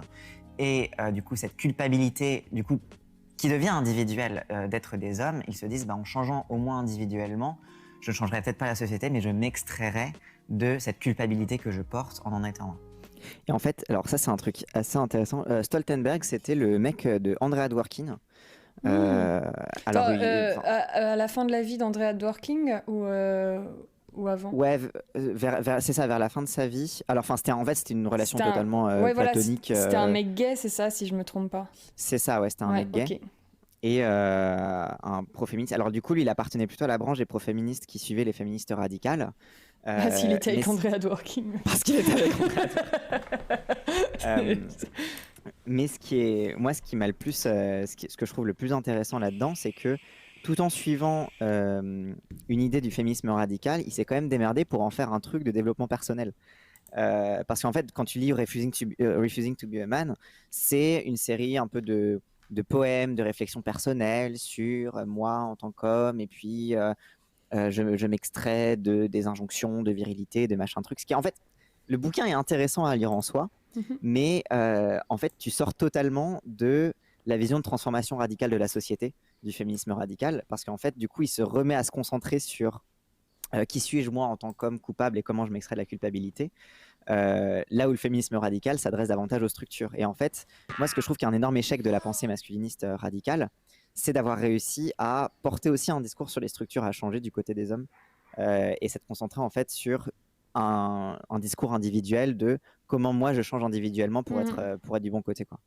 Ouais, c'est ça, alors qu'il aurait dû se poser plutôt la question, pour simplifier, comment on fait pour ne pas créer des hommes qui déjà se sont déconnectés de leurs émotions, mais aussi tout le reste, entraînant les violences patriarcales. C'est ça, comment on prend en charge les hommes violents, comment voilà, c'est ça. on réfléchit aux structures, etc. Ouais, c'est ça, qu'est-ce qui fait dans la société, comment est-ce qu'on fait pour que les hommes ne soient plus de la chair à canon, ne se voient plus comme ça, etc. Ok. Ouais, donc c'est marrant, on reste toujours dans la même chose de je ne peux pas m'aimer parce que je suis naturellement un homme, comme j'ai eu de la testostérone à ma naissance, je ne peux que me détester, je ne peux que culpabiliser. Et on reste dans ce rapport au final toxique et un peu fermé sur soi qu'on critiquait avant. Donc là, je trouve qu'il y a un paradoxe aussi intéressant dans ce phénomène. Pour moi, le nœud de cette question-là, c'est que ça rend totalement incapable de penser le changement. C'est-à-dire que ça revient à un essentialisme qui dit que le sexe avec lequel tu es né, le genre qu'on t'a assigné, reste finalement ton destin. Et donc, pour un homme, ce sera d'être violent, d'être agresseur et d'être la domination ultime et d'être le monstre.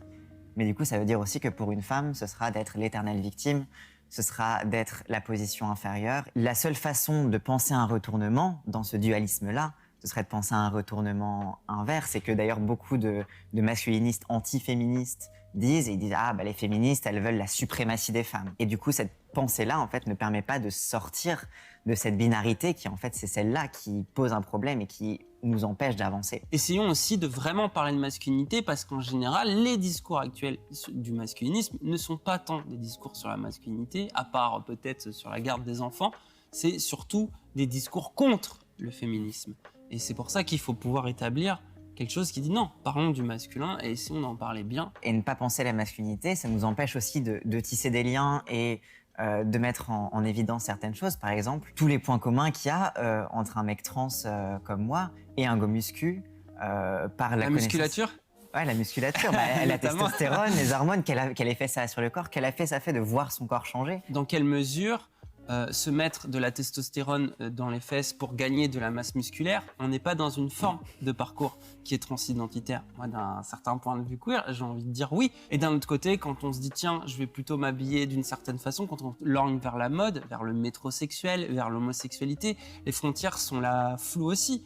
Il est tout à fait possible de vivre de l'homophobie en étant hétérosexuel, juste parce que les gens dans la rue vont dire ah mais vous êtes homosexuel, madame. C'est très facile de sortir de ce qu'est la norme.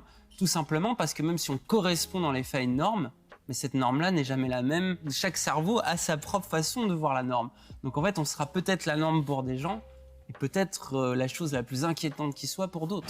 Depuis le cœur jusqu'à la raison, si la haine est la maladie. Et en vrai, si tu prends les moments où vous dites des trucs séparés, sans essayer de faire des liens, et que t'es en mode ah ouais, ça je suis d'accord. Ah ouais, ça je suis d'accord. Mais j'essaie plus de faire de lien en fait entre vos techs, parce que j'essaie d'en faire moins qu'avant. Il n'y a pas de lien général à faire en vrai, là, sur cette vidéo. Sur cette vidéo, vraiment, on a mis tous les trucs, toutes les réflexions queer qu'on avait. Ouais, bah, et puis il y a aussi ça, c'est pourquoi est-ce que je comprends beaucoup mieux la vidéo aujourd'hui, c'est parce que Allô. Voilà, il y a ça aussi, quoi. Oui, très bien. L'amour, la guérison. Et moi, j'ai une anecdote où j'avais fait une conférence féministe pour la masculinité, et à un moment donné, la présentatrice me dit « Mais pourquoi tu défends les hommes ?» Et je lui ai répondu, mais parce que je les aime. Sur le moment, ça m'a paru être juste une phrase un peu bateau qu'on sort comme ça pour détendre l'atmosphère.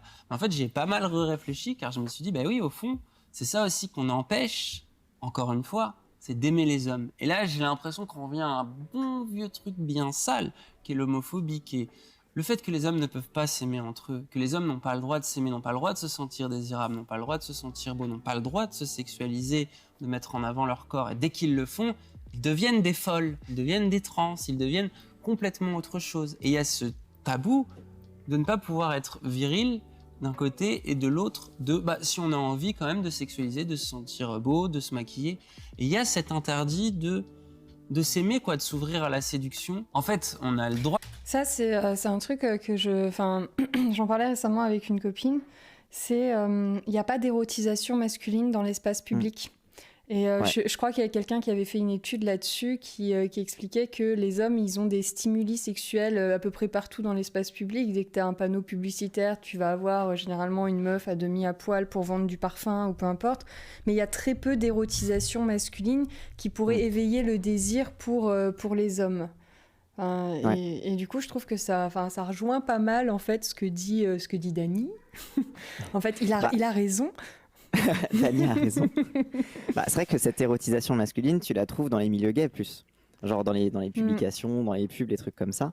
Ouais. Et après, je trouve qu'il y a un truc, alors moi j'ai toujours pas tranché cette réponse, mais j'avais entendu des takes comme quoi la façon dont on montre les femmes sur les publicités, dont on les sexualise, c'est un regard typiquement masculin parce que les hommes, ils ont besoin de repères visuels pour la sexualité, alors que les femmes, en fait, si on mettait des hommes à poil de la même façon, ça exciterait pas les femmes parce que les femmes, elles sont excitées différemment, etc.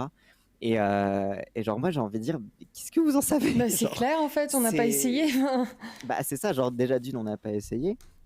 Et de deux, est-ce que c'est pas aussi de l'ordre de ce qu'on apprend aux femmes? Et du coup, si on apprend aux femmes à ne pas sexualiser le corps des hommes, est-ce que c'est pas ça qui entretient le fait que ce truc-là un peu de oh là là, les femmes, on ne sait pas par quoi elles sont attirées, elles ont besoin de toucher, de sensible, de machin truc et tout, en mode non, c'est juste que peut-être on les socialise pas de la même façon que les mecs, et du coup quand on leur présente un corps masculin, on le présente pas comme un truc à désirer et à conquérir, quoi. Genre il y a aussi ça, quoi. Ouais, tu voudrais dire que le désir est social. Exactement. Wow. Ce serait dingue. Ouais, ce serait ouf. Je crois que c'est la saucisse. C'est ça, on vit dans une saucisse. Pas de détester les hommes. D'ailleurs, il faut sexualiser, de se sentir beau, de se maquiller.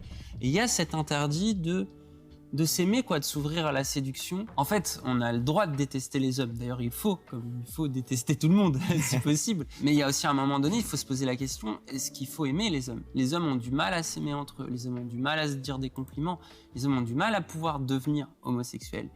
Et ça, dans le livre de Bell Hooks, elle en parle beaucoup du fait que même les petits garçons, on arrête de les aimer et de leur donner de l'amour assez tôt, en fait, par rapport aux petites filles, pour justement...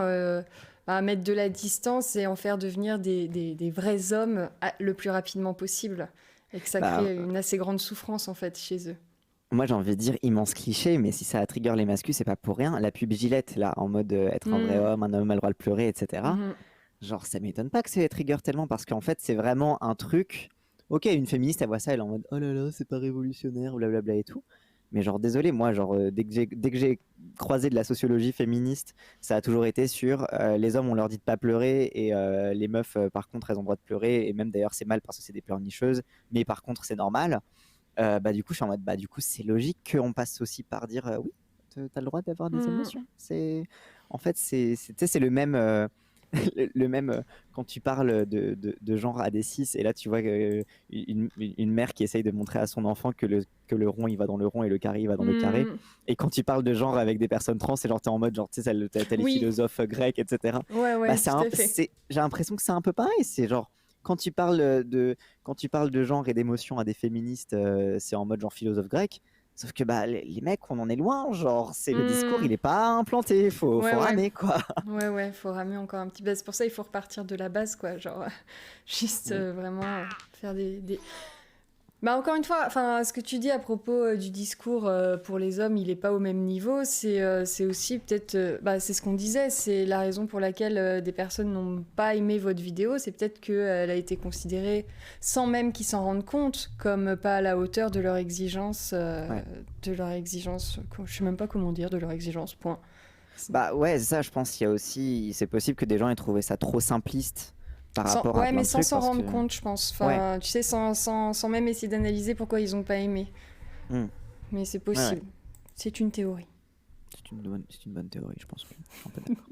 L'homosexualité féminine, en ce moment, j'ai l'impression qu'il y a une sorte de petit bonheur, de petit nirvana, qui est de se dire on peut enfin se séparer des hommes, et il n'y a que dans cette homosexualité qui est possible. Parce qu'il y a un truc qui est profondément homophobe aussi, dans le fait d'avoir peur des hommes. Les féministes le disent d'ailleurs pour critiquer et se moquer des hétérosexuels, mais qui est de dire tiens, vous avez peur des hommes, qu'ils vous violent ou qu'ils vous fassent l'amour comme vous voulez nous faire l'amour. Vous avez peur des hommes qui vous baisent comme vous nous baisez. C'est ça qui vous fait peur aussi chez les hommes, et c'est pour ça que vous voulez pas faire des relations avec les hommes, c'est que vous savez très bien ce que vous voulez faire. Et c'est un révélateur de votre domination, parce que les femmes, vous voulez les salir, les souiller, vous avez toujours un vocabulaire incroyable pour parler de ça.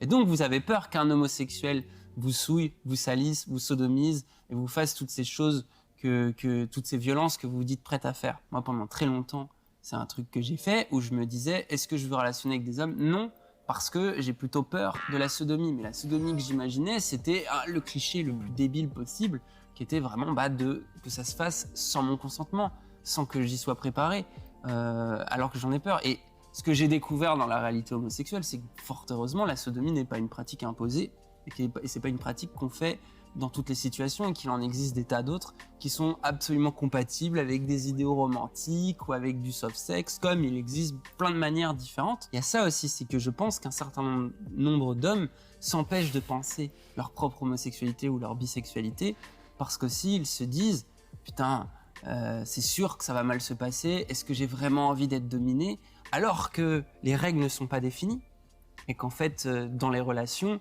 homosexuelles, des hommes dominants, c'est très recherché, par exemple. Donc, Ça, c'était un truc, je me rappelle, j'ai une anecdote là-dessus, c'était, alors, à une époque, c'est une certaine époque de ma vie de laquelle je ne suis pas forcément très fier. Aussi, après, on s'en branle. Mais je traînais avec un gars avec qui je relationnais, dans des lores un peu polyamoureux, et on avait fait un truc, un plan A4 avec un couple, etc. Et le mec avec qui j'étais c'était un pro-femme qui était un peu en mode non, mais ça se trouve peut-être les hommes ça peut me plaire, mais j'ai jamais essayé, ça peut être une bonne occasion et tout. Et ce qui est hyper précis, c'est que globalement, genre, le plan A4 s'est passé, genre on a fait notre affaire, etc. Et à la fin du truc, il était en mode oui, du coup, est-ce que je pourrais essayer, machin truc. Et le premier truc qu'il a essayé pour se demander si ça lui plaisait, les mecs, c'était de toucher la bite de l'autre gars qui était bi d'ailleurs. Et j'étais en mode mais caresse-le, genre embrasse-le, genre pourquoi C'est tu trop commences à lui bizarre. toucher la bite? J'avoue, En c'est plus, c'était limite- particulier. En plus, c'était limite médical, genre parce que genre c'était en mode il s'est mis du lubrifiant, il a commencé à toucher, genre tu vois il était concentré en mode. Est-ce que Ah ça ouais, c'est fait très pas, genre, phallocentré comme manière de faire C'était l'amour. ultra Ouais. phallocentré. Et genre j'étais en mode mais c'est pas ça l'homosexualité. Genre, bref, Peut-être que cette personne n'était pas attirée par les hommes finalement. bah je pense que c'est bien la preuve qu'il n'était pas attiré par les Ouais. hommes parce qu'il savait pas quoi faire avec eux quoi. Mais genre mais après il y a aussi de l'ordre de la construction là-dedans, c'est que tu sais pas, je sais pas genre. J'imagine qu'il doit être pareil sur les meufs, en mode ils touchent leur sein, il est en mode ah ouais ça me plaît. Mais du coup, mais c'est parce qu'il a été socialisé à penser que les seins c'était stylé quoi. Bon. Après ça, j'ai plus jamais traîné dans ces lores là, c'était fini. Trop cringe. Ah non mais j'étais vraiment en mode ah ouais d'accord. Non, mais Degré zéro. après, il faudrait voir lui, comment est-ce qu'il a vécu ça, ce qu'il en a pensé, où est-ce qu'il est allé après par la suite de cette expérience, quoi. Mais intéressante, effectivement, comme anecdote. On a plutôt une sexualité dominante, on peut tout à fait être homosexuel et rester dominant, c'est absolument pas impossible. Donc il faut pouvoir se rendre compte de ces choses-là. Pour moi, c'est aussi un enjeu de tendresse. Quelle est la possibilité pour un homme de se montrer vulnérable? Moi, on m'avait raconté une anecdote de quelqu'un qui parlait à son meilleur ami et qui commence à s'ouvrir et à se plaindre de sa vie amoureuse, de telle fille qu'il a rejetée. Et son ami qui lui dit « Mais pourquoi tu me racontes ta vie ?» Et c'est à ce moment-là qu'il s'est rendu compte que avec ses amis filles, il pouvait s'ouvrir et être vulnérable et être potentiellement fragile, mais qu'entre hommes, c'est quelque chose de presque tabou. Pour moi, plus que la sexualité, c'est aussi s'autoriser à la fragilité et à la vulnérabilité. Un être vulnérable et fragile aura besoin du collectif, aura besoin de personnes autour de lui et aura besoin de s'entourer. Et c'est à partir de ça qu'on fonde vraiment une relation saine, une vraie fraternité. Et tout discours philosophique un peu carré sur la force, c'est aussi de se dire il faut partir de ses faiblesses, il faut les analyser pour pouvoir les contrecarrer. Il faut se rendre compte que ouais, on peut dire ses émotions et être l'homme le plus fort du monde. Ce qui est triste un peu dans cette vision et dans presque cet idéal de détestation des hommes, c'est presque une volonté de mettre à distance et de s'aménager un espace dénué de toute violence et presque un fantasme qu'une vie sans homme serait une vie complètement sécurisée et tranquille. Il y a cette espèce un peu d'illusion et de fantasme d'enfin trouver une position de confort et une position de sécurité. C'est un petit peu la critique du safe space, là. C'est ça, là on rentre ça, dans... Là on a dit oui, bon il y a l'homophobie qui fait que les mecs ils s'autorisent pas à s'aimer entre eux parce qu'ils ont peur de la violence les uns des autres. Mais en même temps de l'autre côté, il y a un peu l'illusion du safe space et qu'en fait ça n'existe pas vraiment et qu'en fait la violence, comme c'est pas que les mecs la violence, bah en fait elle est un peu partout. Exactement, oui, parce protégée que d'un truc mais pas forcément de tout, donc arrête de penser que tu vas être totalement ça. dans les milieux lesbiens aussi, il y a de la violence. Enfin, dans les milieux même entre meufs cis-hétéros, on en a parlé plus tôt, il y a aussi de la violence. Donc c'est vrai que ça doit être dur à entendre qu'un monde sans hommes, ce serait pas forcément mieux pour des personnes qui ont subi énormément de violence de la part des hommes. Mais malheureusement, c'est la réalité, quoi. Enfin, un monde sans hommes, ce serait pas forcément mieux qu'un monde avec. Bah parce qu'en fait, pour moi, vraiment, un safe space, c'est un panier de crabes de gens traumatisés. Alors ça peut être utile pour certains trucs, mais ça reste des gens qui aussi sont dans un besoin de reconstruction. Et moi, je sais pas, genre pour avoir traîné pas mal dans le milieu lesbien, bah là aussi il y a des bails de viol et tout, mais c'est parce qu'en fait c'est des meufs qui, genre, juste ont du mal aussi à gérer leur rapport à l'affectivité, leur rapport à voilà, qu'elles ont l'impression que comme elles doivent être, comme elles sont lesbiennes, qu'elles sont un peu bouches, elles doivent être dominantes dans le sexe, et du coup, bah, elles vont adopter des comportements ultra macho, etc. Mais en même temps, en même temps, la société est lesbophobe. On leur a pas permis aussi de se construire autrement. Mais sauf que si on arrive à avoir cette analyse pour les lesbiennes, pourquoi on l'a pas pour les mecs aussi, quoi? Ouais, tout à fait. Ouais. Pourquoi est-ce qu'il y aurait qu'une certaine part de la population qui finalement serait influencée par le système? C'est ça. Ouais. Bah franchement, jusque-là tout va bien, quoi, au niveau de la vidéo, donc on va continuer. Le danger, il est là, c'est de s'imaginer, de se fantasmer un monde entièrement sécurisé, un monde entièrement sécuritaire, parce que c'est encore une fois nier la part de violence et de danger qu'il y a en politique, que le monde est rapport de force et que les rapports sociaux viennent aussi avec cette vulnérabilité qu'on s'autorise aussi pour pouvoir changer et évoluer et rentrer dans une dynamique. Ouais, et que c'est cette dialectique forte qui est née aussi, toutes ces idées de fluidité du genre, et je pense aussi pourquoi notre génération à nous est vachement plus portée sur des sujets comme la non-binarité, la transidentité, parce que plus grand nombre n'arrive à s'identifier totalement à une catégorie et à une autre, et ça c'est la preuve qu'on commence à sortir du dualisme et qu'on commence à sortir d'une pensée binaire, et qu'on essaye de se dire « Ah, c'est un spectre quand même, c'est plus large que ça ».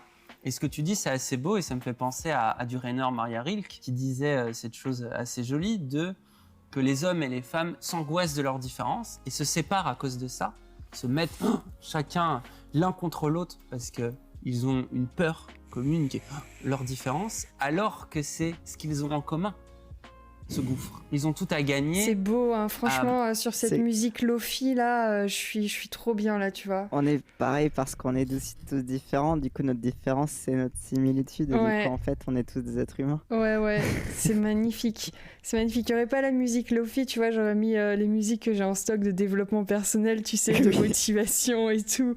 Ah, c'est très très beau, c'est très très bien dit. Bravo, bravo Denis.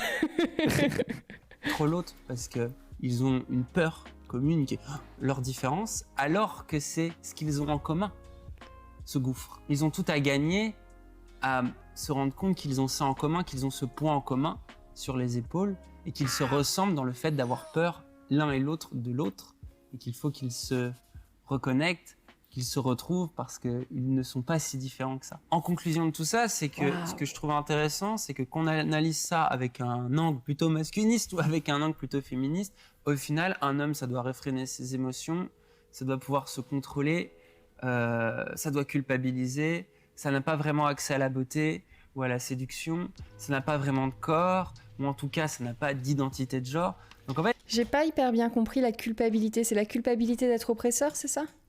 Ouais, c'est ça. À la Ok, fois, d'accord. du coup, côté pro-femme, la culpabilité d'être oppresseur, et Ouais. côté mascu, la culpabilité d'avoir des pulsions qu'on n'arrive pas à réfréner. Ok. Alors attention pour les personnes qui seraient en mode « Oh ouais, mais les femmes aussi ». Oui, les femmes aussi subissent des culpabilités. Il n'y a pas de souci. Mais là, du coup, tout le on est en train de parler des hommes, du coup. Oui. Ça doit culpabiliser, ça n'a pas vraiment accès à la beauté ou à la séduction, ça n'a pas vraiment de corps, ou en tout cas, ça n'a pas d'identité de genre. Donc en fait, on se retrouve avec les deux faces d'une même pièce, et c'est la preuve qu'il faut repenser tout le rapport au masculin pour l'amener à tout le monde et avoir un rapport aussi décomplexé peut-être à la masculinité, de pouvoir se dire bah ouais, j'ai envie d'être masculin sur ces choses-là, et ça, à aucun moment, ça n'empiète sur ma féminité, et ça peut permettre des choses magnifiques. Ça peut permettre à des femmes de penser leur virilité, ça peut permettre à des hommes de penser leur féminité sans forcément avoir à renier leur identité première. On n'est plus dans une réflexion qui est binaire. C'est ça qu'on essaye de dépasser. Passer d'une rive à l'autre, traverser une frontière, franchir le Rubicon. Il y a un état de départ et l'on mue vers un état d'arrivée. Mais l'au-delà peut aussi signifier autre chose. Non pas un changement de position dans l'espace, mais de dimension. Et si transsexuel ne signifiait pas passer d'un sexe à un autre, mais plutôt dépasser le sexe et entrer ainsi dans le domaine du genre. Et pourtant, c'est une fois qu'on est dans le genre qu'on réalise l'importance du sexe. Nos vies sont un mouvement perpétuel, un jeu d'aller et retour entre les dimensions, entre l'intime et le politique, entre le fort intérieur et le regard extérieur, entre l'excitation du voyage et l'impatience du retour chez soi. Peut-on seulement être un homme ? Est-ce que le fait de tenter de définir son identité ne serait pas encore une manière subtile de la nier ? Je rate le soleil du matin parce que je travaille la nuit pour éclairer ce qu'il y a à chercher encore dans la masculinité. Et voilà que j'ai parfois la manie de devenir une femme, alors que je connais à peine mon genre d'origine. Comme si tout cela ne tenait qu'à un fil, et qu'à tout moment, une force pouvait le couper. J'étouffe dans toutes les merdes qu'on me propose. Il me faut plus Et demain, j'aurai peut-être besoin d'autre chose. Ou qui sait, de retourner en arrière.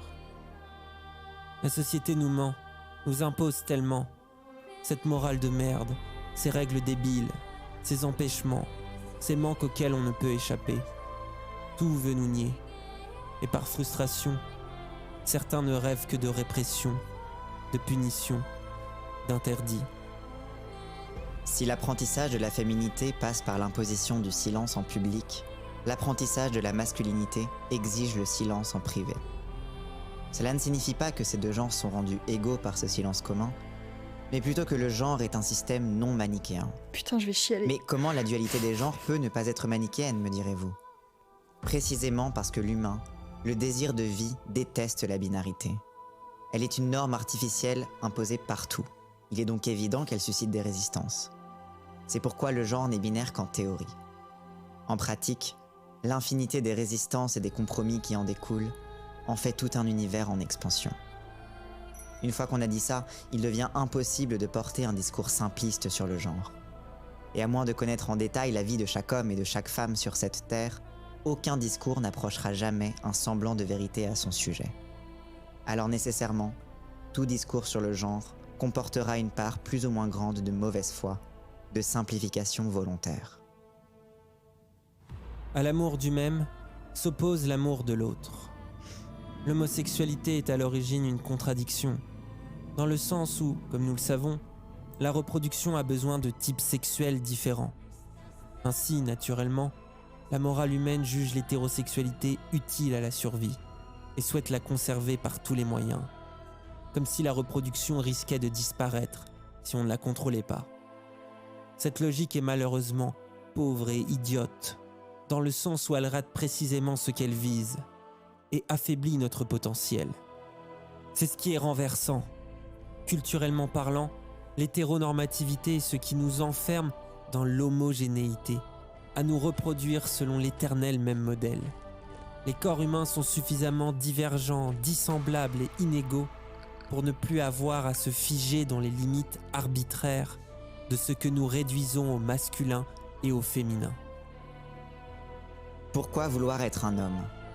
Qu'est-ce qui pousse à s'incarner dans un devenir qui nous est a priori étranger ? Aucune explication rationnelle ne parviendra jamais à éclairer cet étrange phénomène. Le devenir est fait d'intuition, d'instinct niché dans l'indicible. Un corps plongé dans l'eau qui décide de pousser au-delà de son poids. Le but n'est pas de voler le feu, d'acquérir une puissance fantasmée. Il s'agit de s'offrir le choix, de se faire arrêter d'attendre, de commencer à exister. La puissance est déjà là. Elle se révèle à chaque intersection, chaque hésitation, chaque injection. Si le propre du vivant est de se reproduire, de se multiplier, alors la production perpétuelle du genre est un principe de vie. Ce que l'on craint comme la fin du genre n'est que son avènement. Ce n'est pas le désir de gommer les différences qui anime ce mouvement. L'étrange est l'espace où s'interrogent et se redéfinissent les valeurs, dans le but de les transfigurer réellement. Se ressembler tous est un projet qui ne peut plaire qu'aux plus décadents, parce qu'il est absence de contradiction, de dialectique, de caprices qui s'opposent et se nourrissent. La société ne peut être que plus complexe, que plus traversée de conflits politiques et d'individualités diverses, que par une multitude de singularités qui s'expriment le plus pleinement possible. Cette richesse à venir est certaine. Ce que nous dépassons aujourd'hui n'est que l'étape qui a permis ce devenir. Cette identité que nous recherchons tous et toutes, les uns dans les autres.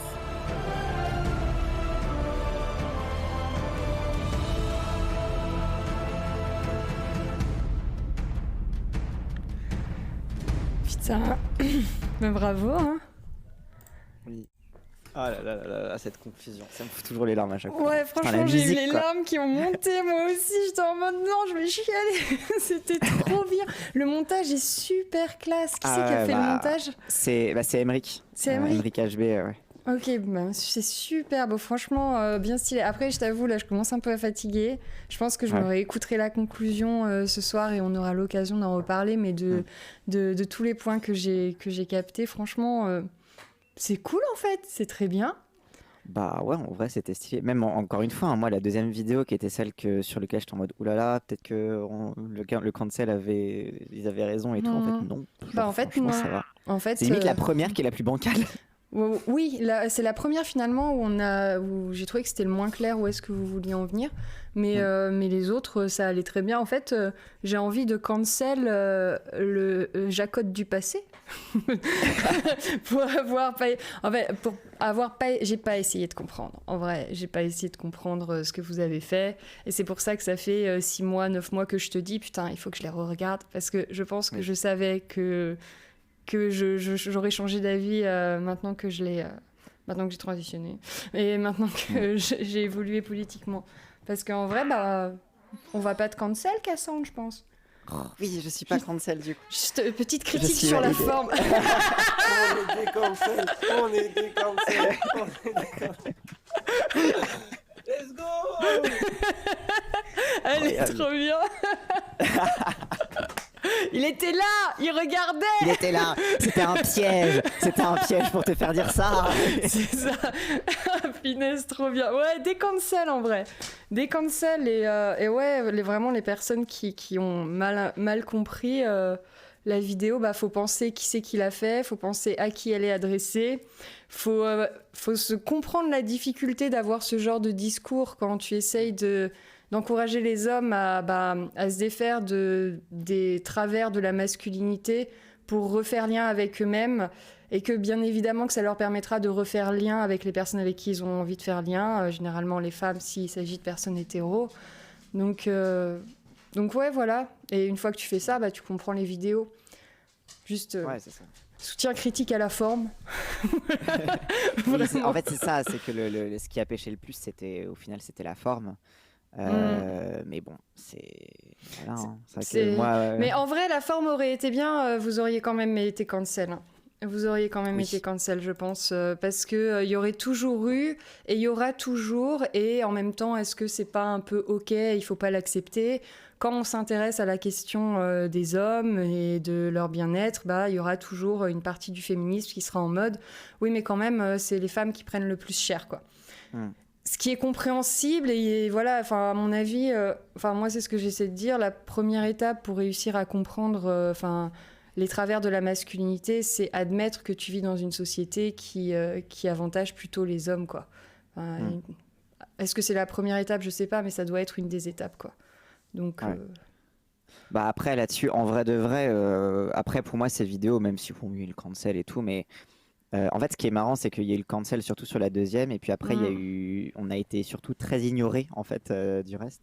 Mais de toute façon, c'était pas le public non plus, tu vois, genre c'était pas. Je pense que le public féministe, c'était peut-être un public secondaire, on va dire, parce que dans le sens de on s'adresse d'abord aux mecs, mais en vrai, s'il y a des meufs qui écoutent, genre. Comprenez un peu écoutez, deux, trois trucs, écoutez un peu. Ouais, mais, parce que ce que vous dites sur, en fait, ce qu'il a dit, je sais plus qui c'est qui le dit, que laisser les hommes dans la catégorie d'oppresseurs, ménard trash et tout, ça amène à une réessentialisation. Tout ça, faut aussi l'entendre. Je pense qu'il faut aussi que les féministes entendent. Et moi, c'est ce qui me traverse en ce moment énormément. Et je te l'ai dit au début du live, c'est ce truc-là. Que cette essentialisation, en fait, faut savoir la dépasser si on veut aller à l'étape d'après, quoi, dans le combat féministe. Ouais, c'est clair. Félicitations. C'était 3 belles vidéos. Bravo à Dani aussi. l'artisan de tout ça. Ouais. Il y a Raz qui dit il fallait faire émerger Cassandre, personne ne le connaît à l'époque, et c'est aussi ça de gagner. Même s'il s'est fait full invisibilité. Oui, mais parce qu'en fait, ça faisait pas bon effet de taper sur Cassandre, Raz. Parce que ça fait jamais très bon effet chez les féministes de taper sur les trans. On préfère se servir de nous plutôt que nous taper dessus. C'est pas pareil. Mais non, mais après, franchement, moi, je regrette absolument pas tout ça. Et même les petites erreurs de forme, etc., au moins, on a appris des trucs aussi au passage. Franchement, je suis plutôt content. Ouais, bon entraînement pour les suivantes alors. Oui, Ouais. bien sûr. Bah, de toute façon, les suivantes seront écrites, donc déjà, c'est déjà ça de gagner. Les suivantes, ouais. Oui. Ouais, et puis comme tu dis, les petites erreurs de forme, est-ce que C'est aussi pour c'est ça pas que les aussi hétéros ça doivent qui fait un petit disparaître peu de la son surface charme? de la Terre Merci parce que c'est merci eux les Shooting fautifs de tout Star ce qui se pour passe. les 200 bits. Donnez-moi de l'argent, j'ai décancel Dany. J'ai fait quelque chose de très important pour le politique game. Ouais, et le stream était super intéressant. Je suis d'accord avec toi, Raz. C'était super cool. Je passais un très bon moment. Du coup, je vais peut-être Grave, faire ça pareil. plus souvent. Et Non, mais ouais, je suis content. En plus, pareil, le fait d'avoir pu un peu expliciter des trucs où on perd un peu les takes, où on est un peu en mode est-ce que vous voulez en venir et tout. Mhm. C'était pratique. Mais si t'es ok, je pense je vais télécharger la VOD et je le mettrai sur YouTube. Ouais, vas-y. Si tu veux, comme ça fera un contenu qui sera accessible et dès qu'il y a quelqu'un qui fera chier, on pourra renvoyer sur les vidéos en mode tapez-vous 3 heures de stream, comme ça vous 5 heures de stream 5 heures, putain, oui. et vous comprendrez les vidéos. Voilà, faut Voilà. regarder 1h30 de vidéo et puis vous comprenez après vous tapez les 5 heures de stream. Et On oui, est un n'hésitez peu- pas à donner de l'argent quoi. On est Putain, un 5 peu- heures de stream.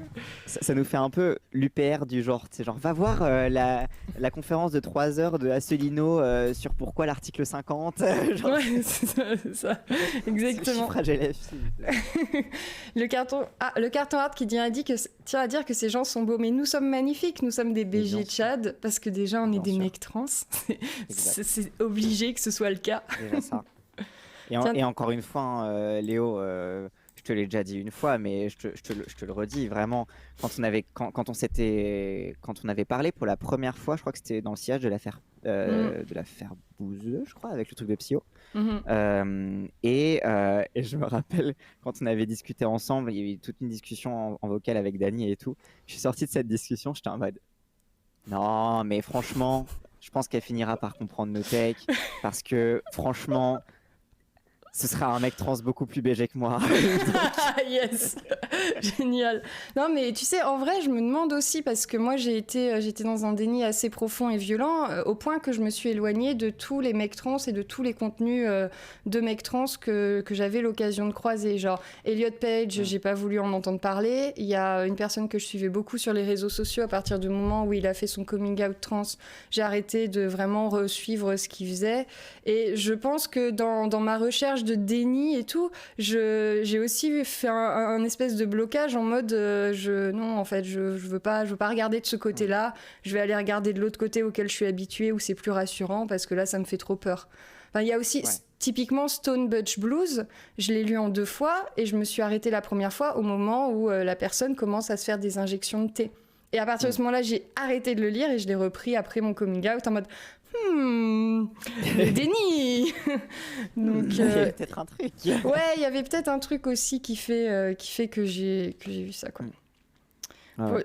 Pourquoi ça me repoussait? J'étais dans quelle mentalité? Je pense que j'avais pas envie d'ouvrir les yeux, Moufette, tout simplement. Enfin, j'étais dans le déni. Hein. Je me posais même pas la question. Je le faisais pas exprès en fait. Je conscientisais pas ce rejet et tout ça. Je le conscientisais absolument pas. Soutien aux aigles, de ouf. Soutien Oui, de ouf. soutien aux aigles. Vous êtes validé légitime. Venez transitionner sur nos streams. De ouf. Est-ce que tu veux dire quelque chose pour conclure? Bah écoute, non, pas grand-chose. Bah, on a déjà pas mal parlé, mais genre, non, franchement, plutôt chouette. Et ouais, après, voilà, il y a un aspect. Moi, c'est un discours que je développe souvent sur le truc que il y a toujours un aller-retour entre le personnel et le politique. Et là où limite les critiques que je comprends le mieux et que je trouve les plus débiles à la fois, c'est ouais, mais en même temps, ces vidéos, elles sont pas révolutionnaires. Vous vous concentrez sur des trucs individuels, mais en même temps, ça fait toujours il y a toujours cette interaction là en fait entre l'individuel et le politique. Et faut passer aussi par la partie individuelle. Faut juste pas en faire la fin du discours. Mais sauf que parler de masculinité, c'est pas uniquement de parler de comment les mecs se comportent, c'est aussi d'utiliser ça pour aller dans le politique, pour aller dans le bas du coup. On a établi ça sur les hommes violents. Bah, du coup, comment on fait une prise en charge des hommes violents, par exemple, tel truc sur, je sais pas, l'accès à la santé. Comment on en fait un truc structurel, etc. Donc, je pense qu'il y a aussi un truc de c'est pas parce que les discours actuels qu'on a sur la masculinité sont des discours assez individualistes, et y compris d'ailleurs, j'ai envie de dire, dans une certaine partie, ces vidéos-là, notamment sur la fin des vidéos, on est rentré pas mal dans l'aspect individuel, queer et tout. Mais c'est pas parce que les discours actuels sont assez individualistes qu'il n'y a pas d'exploration politique structurelle à faire sur les masculinités. Bah oui, de ouf. De ouf, il en faut. Bah, il en manque en fait. Et d'ailleurs, c'est aussi un truc que vous dites dans là ou les vidéos, qu'il n'y en a pas et qu'il en faut. Et c'est ce que disait Bell Hooks en 2000. Donc, oui. Donc mais Bell ça, Hooks, elle disait déjà ça. C'est même pas nouveau en fait d'avoir ce constat. Ça, quand je parlais de l'incompréhension des militantes, des féministes blanches vis-à-vis des afroféministes, c'est aussi que les féministes blanches et bourgeoises ne comprenaient pas pourquoi les afroféministes tenaient aussi à parler de masculinité, tenaient aussi à parler des hommes.